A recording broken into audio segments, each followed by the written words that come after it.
जैसे जो प्रक्रिया 2018 से पहले थी ना, आप उसे लागू कर दीजिए, हमें कोई आपत्ति नहीं है, लेकिन कम से कम ऐसी प्रक्रिया मत कीजिए जिससे किसी एक वर्ग विशेष को काटा हो।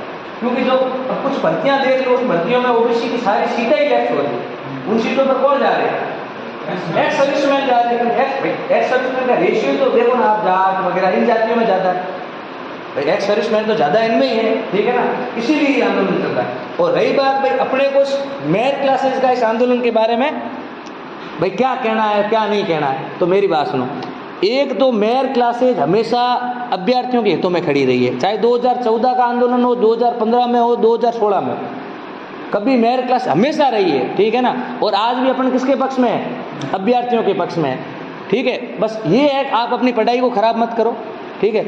अगर फिर भी अगर आंदोलन में जाने की वगैरह हो तो बिल्कुल बाकायदा आप लोगों को जाना चाहिए और आंदोलन वालों का साथ देना चाहिए। और यहाँ तक कि मैं भी जाऊँगा, अगर यहाँ राजस्थान यूनिवर्सिटी में धरना होता है तो मैं जाऊँगा बिल्कुल, और वहाँ जाएंगे और अपन लोगों को मोटिवेट भी करेंगे, ठीक है ना, क्योंकि ये आपका हक है। देखो मेरी बात, सबसे बड़ी बात ये है कि जो व्यक्ति चेतन नहीं है ना, तो वो क्या है? मृतप्राय है। अगर आपको सही गलत का फैसला भी समझ में नहीं आता है तो आप क्या हो?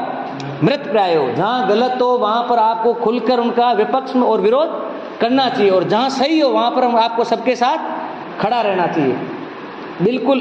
तभी आप एक जागृत इंसान हो, सोच सकते हो। और जब आप एसआई की तैयारी कर रहे हो, आप में एसआई की तैयारी करने के बाद भी समझना नहीं है, सही गलत का फैसला नहीं कर पाते हो, तो फिर आप क्या हो?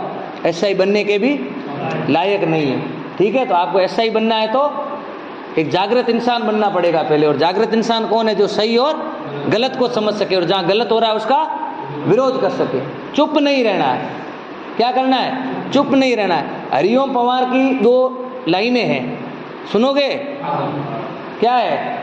कि मैं वो कलम नहीं जो झुक जाती दरबारों में, मैं शब्दों की दीप सिखाऊं अंधियारे चौबारों में, मैं वाणी का चारण हूँ, सच पर मरने वाला हूँ, डाकू को डाकू कहने की हिम्मत करने वाला हूँ, मेरी कलम वचन देती है अंधियारों से लड़ने की, राजमहल के राज मुकुट के आगे तनकर अड़ने की, उस कवि का ही मर जाना अच्छा जो खुददार नहीं, देश जले और मैं कुछ ना बोलूं, मैं ऐसा गद्दार नहीं।